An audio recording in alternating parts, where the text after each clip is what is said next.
Assalamualaikum warahmatullahi wabarakatuh. Kami dari kelompok 3 akan menjelaskan tentang pasar persaingan monopolistik. Ini adalah nama anggota kelompok kami.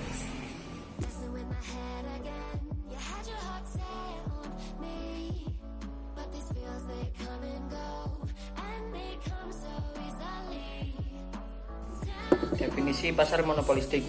Pasar monopolistik didefinisikan sebagai pasar dengan banyak produsen yang menghasilkan komoditas yang berbeda karakteristik atau differentiated produk, dan bisa disebut juga sebagai pasar yang banyak penjual yang menawarkan satu jenis barang dengan diferensi produk yang berbeda-beda baik dari segi kualitas, bentuk, dan ukuran.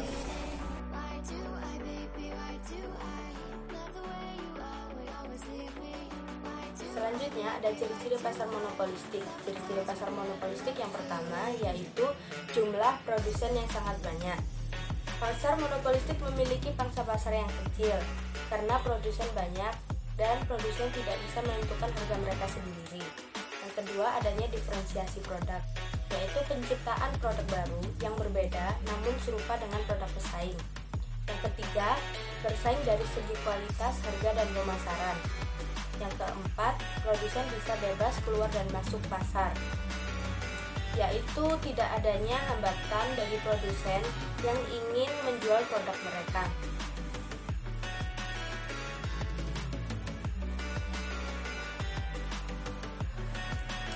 Selanjutnya ada kelebihan pasar monopolistik. Kelebihan pasar monopolistik adalah banyaknya produsen sehingga konsumen memiliki banyak alternatif untuk membeli produk. Yang kedua, produsen bebas keluar dan masuk pasar karena tidak adanya hambatan. Yang ketiga, banyak inovasi yang dapat dilakukan mulai dari proses produksi maupun pengembangan cara memproduksi baru. Selanjutnya, ada kekurangan pasar monopolistik. Yang pertama, banyak produsen yang membuat persaingan semakin ketat. Yang kedua, produsen harus selalu menginovasi produk mereka agar dapat bersaing dengan pesaing lain, yang pada akhirnya biaya pengembangan inovasi akan dibebankan kepada konsumen dengan kenaikan harga. Yang ketiga, adanya besar biaya persaingan yang harus dikeluarkan.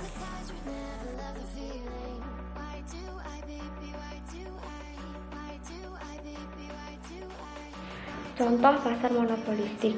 Pasar monopolistik banyak kita temui pada kehidupan sehari-hari, dan pastinya setiap produsen memiliki ciri khas tersendiri seperti kemasan, kualitas, atau ukuran yang membedakan produknya dengan produk saingan. Contohnya seperti sepatu olahraga, Reebok, Adidas, dan Nike sama-sama memproduksi sepatu olahraga.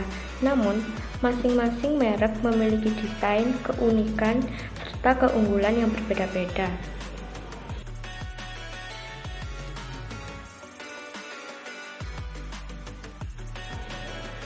Biaya penjualan pasar monopolistik. Dalam persaingan monopolistik, promosi penjualan sangatlah penting. Jika berhasil dengan baik, akan menciptakan laba yang akan berlangsung untuk periode waktu yang lama dan menciptakan kondisi yang sangat mempersulit perusahaan baru dalam industri untuk merebut sebagian besar pasar. Biaya penjualan dikeluarkan dengan tujuan untuk menaikkan penerimaan total, dan diharapkan laba total juga akan naik.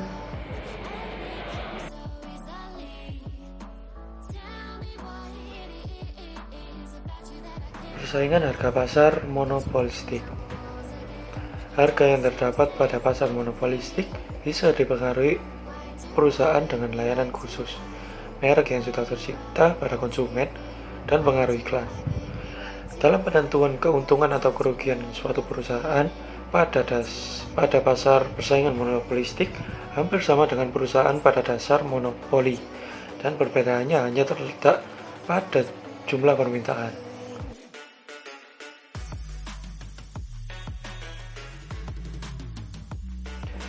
Persaingan bukan harga pasar monopolistik. Persaingan bukan harga adalah persaingan di luar perubahan harga yang dilakukan produsen untuk menarik lebih banyak konsumen, dan Persaingan bukan harga dapat dibedakan menjadi dua jenis, yaitu 1. Diferensiasi produksi. Dengan menghasilkan suatu barang tertentu yang berbeda dari barang lainnya, perusahaan menciptakan suatu penghambat kepada perusahaan lain untuk menarik para pelangganannya. Yang kedua, promosi penjualan melalui iklan. Di dalam perusahaan-perusahaan modern, kegiatan mempersiapkan dan membuat iklan adalah salah satu bagian penting dari usaha untuk memasarkan hasil produksinya. Tujuan perusahaan untuk melakukan kegiatan pengiklanan sendiri yaitu untuk menerangkan dan menekankan kepada konsumen mengenai produk yang telah diproduksinya serta memelihara hubungan dengan konsumen.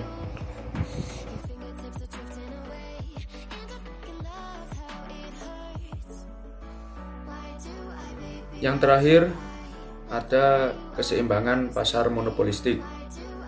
Analisis harga dan output dalam jangka pendek pada dasar monopolistik sangat mirip dengan keadaan pasar lain, di mana keseimbangan itu terjadi jika semua perusahaan dalam produk tertentu dan berada dalam keseimbangan secara bersamaan. Setiap perusahaan akan memilih harga, kuantitas, dan derajat diferensiasinya produknya untuk memaksimumkan keuntungannya. Keseimbangan pasar monopolistik dapat dijelaskan melalui gambar di bawah. Keuntungan di atas normal yang ditunjukkan pada gambar tersebut akan menarik perusahaan-perusahaan baru untuk masuk ke dalam industri tersebut. Terlebih lagi, dalam pasar monopolistik tidak terdapat hambatan yang berarti bagi perusahaan-perusahaan baru untuk memasuki pasar. Sekian presentasi dari kelompok kami. Bila mana ada kesalahan dan salah kata, kami ucapkan mohon maaf yang sebesar-besarnya. Terima kasih. Assalamualaikum warahmatullahi wabarakatuh.